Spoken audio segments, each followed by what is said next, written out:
Hi, எல்லாருக்கும் காலை வணக்கம். இந்த வாழைப்பூ வச்சு பொரியல் செய்யலாம், கூட்டு செய்யலாம், சாதத்தில் போட்டு சாப்பிட்ற மாதிரி. வடை செஞ்சோம்னா செம்ம சூப்பராக இருக்கும். கடலப்பருப்பு இல்லாத துவரம்பருப்பு வச்சு சூப்பராக வடை செய்யலாம். நாம் வடை செய்யலாம், எப்பயுமே செய்கிறோம். வடை செஞ்சால் செம்ம சூப்பராக சாப்பிடுங்க. அது பூ முதல்ல ஒரு வீடியோ போட்டிருக்கேன், பூ ஈஸியாக எடுக்கிற மெத்தேடில். இப்போயும் எடுத்து காமிக்கிறேன். ஈஸி மெத்தேடில் அந்த பூவில் இருக்கிற அந்த நடுவில் இருக்கிற தண்டெல்லாம் ஈஸியாக எடுத்துடலாம். எடுத்துட்டு பொடி பொடியாக கட் பண்ணி அது எப்படி செய்யுதுன்னு பார்க்கலாம். வீடியோக்குள்ளே போகிறதுக்கு முன்னே ஈஸ்வரி விலாக் ஆஃப் என் சேனலுக்குள்ளே போய் புதுசாக பார்க்குறவங்களாம் சப்ஸ்கிரைப் பண்ணுங்கள். சப்ஸ்கிரைப் பண்ணிட்டு பெல் பட்டன் பக்கத்துலேயே இருக்கும், அதை டச் பண்ணிங்கன்னா என் வீடியோலாம் உங்களுக்கு உடனுக்குடன் வரும். நிறையா பார்க்குறீங்க, எல்லாருக்கும் நன்றி. பார்க்குறவங்கலாம் ஒரு லைக் பண்ணி விடுங்க. வாங்க, சூப்பராக ஹெல்த்தியான சத்து, வயிற்று புண்ணாத்தும். ரொம்ப ரொம்ப இந்த வாழைப்பூவில் நிறைய சத்து இருக்குது.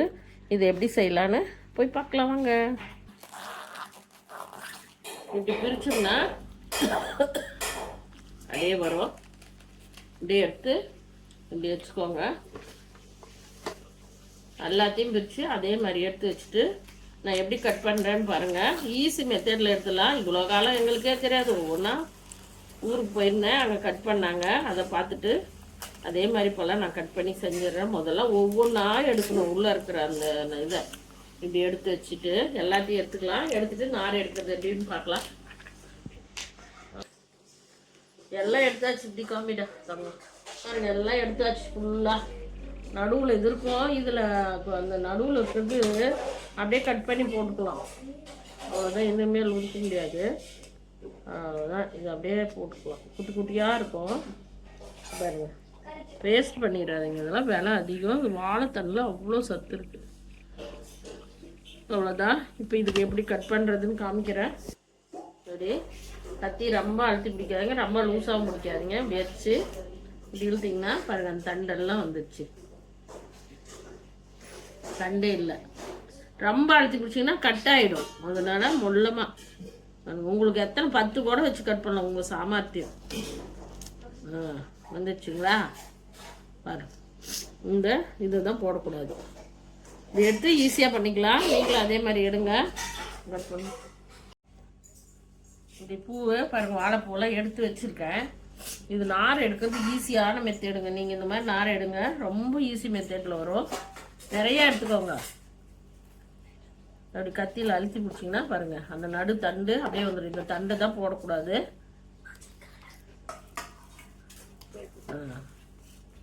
சூப்பராக இருந்துங்களா? இதே மாதிரி எல்லாத்தையும் ஒரு 4-5 கூட வச்சு செய்யுங்க, ஒன்று வைக்கிறதோட. அவ்வளோதான். இது ஈஸி மெத்தேடில் எடுத்துக்கலாம் சீக்கிரமாக. எல்லாம் பூவெல்லாம் ஈஸியாக கட் பண்ணிட்டேங்க. ஒரு 10 நிமிஷத்துக்குள்ளே 5 நிமிஷம் 10 நிமிஷம் தான். இல்லைனா இது ஒரு 4. அப்போல்லாம் எங்களுக்கு இதை பற்றியே என்னான்னு தெரியாது. ஒவ்வொன்றா இந்த நாரை எடுத்துகிட்டு இருக்கணும். இந்த நார் அப்படியே லப்பர் மாதிரி இருக்கும், வரவே வராது. இது சாப்பிடக்கூடாது, ஜீரண சக்தி ஆகாது, குடலில் மாட்டிக்கும்.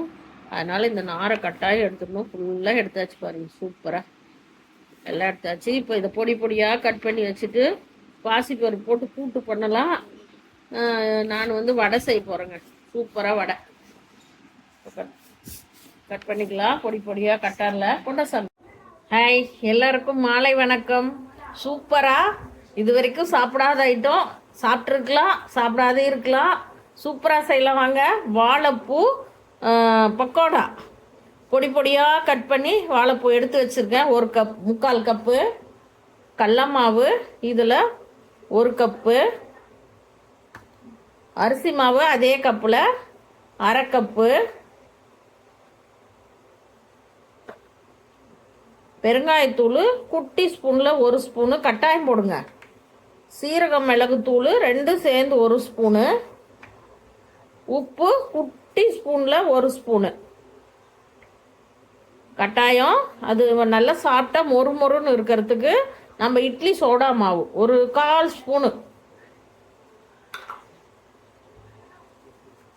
ஃபஸ்ட்டு இதை கலக்கிக்குவோம்.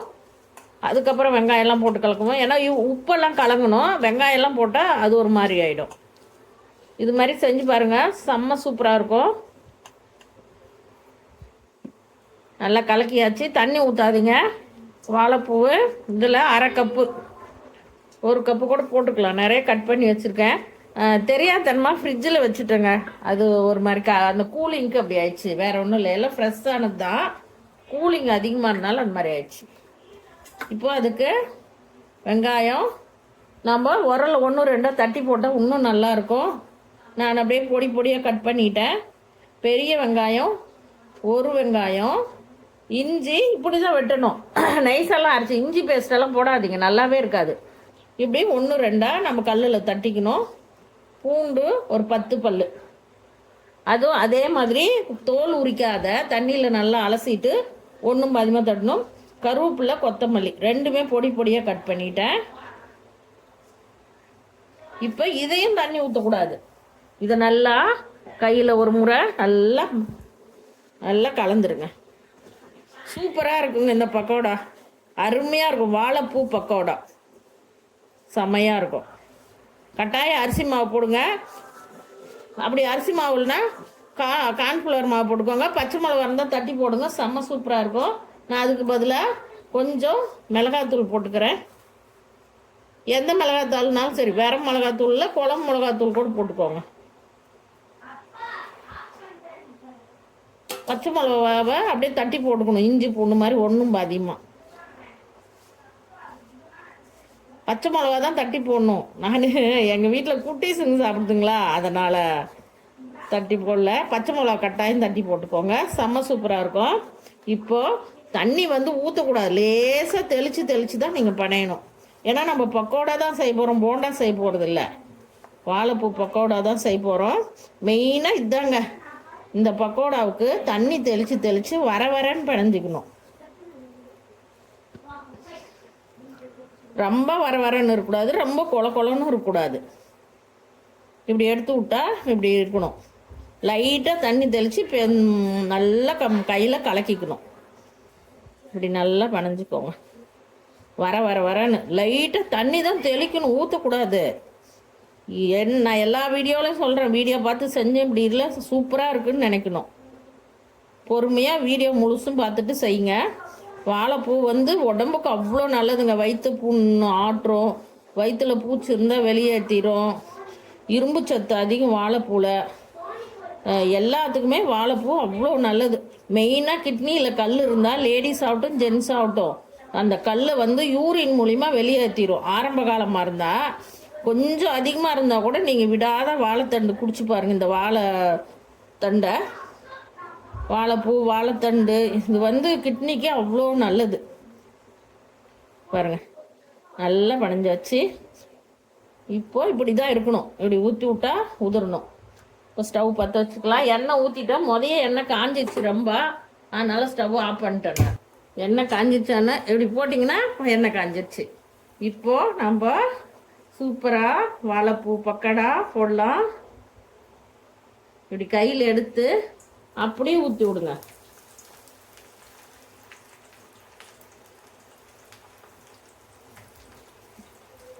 அப்படியே ஊற்றி விடணும். உடனே கரண்டி வைக்காதீங்க, கொஞ்சம் வேகட்டும். அனல் அதிகமாக வேணாம், அனல் ஸ்லோவும் வேணாம். மிடில் வச்சுக்கோங்க, பாதியில் வச்சுக்கோங்க. ரொம்ப ஸ்லோவாக வச்சிங்கன்னா எண்ணெய் இழுத்துரும். கொஞ்சம் நல்லாவே வச்சுக்கோங்க. வாழைப்பூ பக்கோடா செம்ம டேஸ்ட்டுங்க, உடம்புக்கு அவ்வளோ நல்லது. இது வரைக்கும் நம்ம வாழைப்பூ வடை சாப்பிட்ருக்கோம், வாழைப்பூ பொரியல் சாப்பிட்ருக்கோம், கூட்டு சாப்பிட்ருக்கோம். இன்னைக்கு வாழைப்பூ பக்கோடா.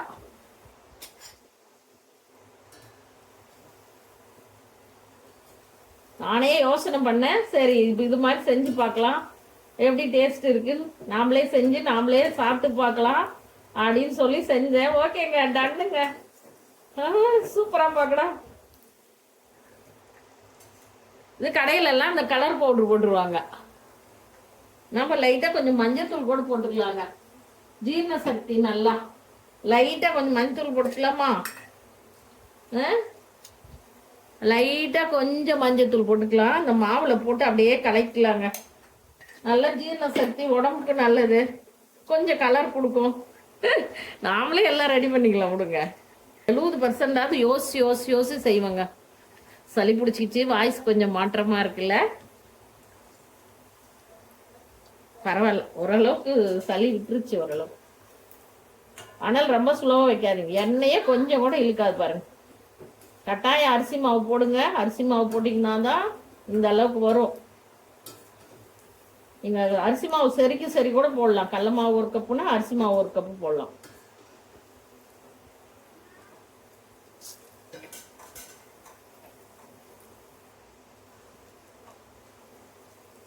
ரொம்ப விடாதுங்க. அந்த வெங்காயம்லாம் ஒரு மாதிரி கருகுன மாதிரி ஆயிடுச்சுன்னா டேஸ்ட் போயிடும். வாழைப்பூலாம் எடுத்துடலாம். சூப்பரா வாழைப்பூ பக்கோடா செம்மங்க. நானே யோசிச்சு நானே சரி போட்டு பார்க்கலாம், அதை வீடியோவாகவும் போட்டுடலாம். எனக்கு மனசுக்கு தோணும் கரெக்டாக வரும், நல்லா இருக்கும் இந்த மாதிரி செஞ்சா அப்படின்னு செஞ்சேன்.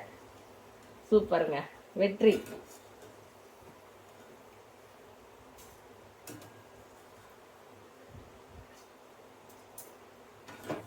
இது வரைக்கும் வாழைப்பூ வடை செஞ்சுருக்கேன், கூட்டு செஞ்சுருக்கேன், பொரியல் செஞ்சுருக்கேன். ஃபஸ்ட்டு முறைங்க வாழைப்பூ பக்கோடா செய்கிறது. ஆனால் நம்ம பிணையறதுல தாங்க இருக்குது பாருங்க. இப்படி கையில் எடுத்தா இப்படி உதிரணும். அந்த மாவு தாங்க கரெக்டாக. Super super. ரொம்பவும் ஒட்டக்கூடாது, ரொம்பவும் உதிரக்கூடாது, ஓரளவுக்கு நல்லா சூப்பராக இருக்கா. எல்லாம் எடுத்துகிட்டு பார்க்கலாங்களா? இந்த சேனல் பார்க்குறவங்க, புதுசாக பார்க்குறவங்க எல்லாருமே சப்ஸ்கிரைப் பண்ணிவிட்டு பெல் பட்டன் பக்கத்தில் இருக்கும், அதை டச் பண்ணிங்கன்னா என் வீடியோலாம் உங்களுக்கு உடனுக்குடன் வரும். குட்டி குட்டி வீடியோலாம் பாருங்கள். பார்த்து உங்களுக்கு ரொம்ப பிடிச்சிருந்தா லைக் பண்ணுங்கள். புதுசாக பார்க்குறவங்களாம் சப்ஸ்கிரைப் பண்ணுங்கள். பெல் பட்டன் டச் பண்ணிங்கன்னா தான் உங்கள் செல்லுக்கே என் வீடியோ வரும். கட்டாயம் சப்ஸ்கிரைப் பண்ணி பெல் பட்டன் டச் பண்ணிக்கோங்க. எப்பயும் பார்க்குறீங்க, நிறையா பார்க்குறீங்க, ரொம்ப சந்தோஷங்க. எல்லாருக்கும் ரொம்ப ரொம்ப நன்றி. எல்லாம் பார்க்குறீங்க, அந்த ஒரே ஒரு லைக்கை தட்டி விடுங்களேன். உங்களுக்கு பிடிச்சா லைக்கை தட்டி விடுங்க. ரொம்ப ரொம்ப கேட்டால் ஒரு 10 லைக்கு அவ்வளோதாங்க வருது, அதுக்கு மேலே வரமாட்டேங்குது. ஆனால் 200 பேர் 300 பேர் 1000 பேர் பார்த்துருக்காங்க, 10-15 லைக் வந்திருக்கு. 1200 பேர் பார்த்தா கூட அந்த 10 லைக்கு மேலே தாண்ட மாட்டேங்குது. கொஞ்சம் மனசு வச்சு லைக் பண்ணுங்களேன். இவ்வளோ கஷ்டப்படுறேன் இல்லைங்களா? சூப்பருங்க, வெற்றிகரமாக பக்கோடா ரெடி. வாழைப்பூ பக்கோடா ரெடிங்க. ஒன்று டேஸ்ட் பார்ப்போமா எடுத்து? அப்பா எல்லா பக்கோடா விடுங்க, செமங்க. யாராவது ஒருத்தராது செஞ்சுட்டு கட்டாயம் கமெண்ட் பண்ணுங்க. டேஸ்ட் லெவலே வேறங்க, அவ்வளோ டேஸ்டாக இருக்கு. எந்த பக்கோடாவும் இந்த டேஸ்ட் இல்லை, செம்ம. இன்னும் பச்சை மிளகா போட்டிருந்தா அட்டகாசம், சான்ஸே இல்லை, அவ்வளோ டேஸ்டாக இருக்குது. எல்லாம் எடுத்துகிட்டு பார்க்கலாம். பக்கோடா வந்து ரொம்ப மொறு ஆவக்குள்ளே எடுக்காதீங்க. இந்த மாதிரி கொஞ்சம் வெள்ளை கலராக இருக்குள்ளே எடுத்துருங்க. ஏன்னா அந்த வெங்காயம் வாழைப்பூவெல்லாம் தீஞ்சிருச்சுன்னா ஒரு மாதிரி கருகிருச்சுன்னா டேஸ்ட்டு போயிடும். செம்மங்க. எல்லாம் எங்கள் வீட்டில் குட்டீஸ்லேருந்து பெரியவங்க வரைக்கும் சூப்பருங்கிறாங்க.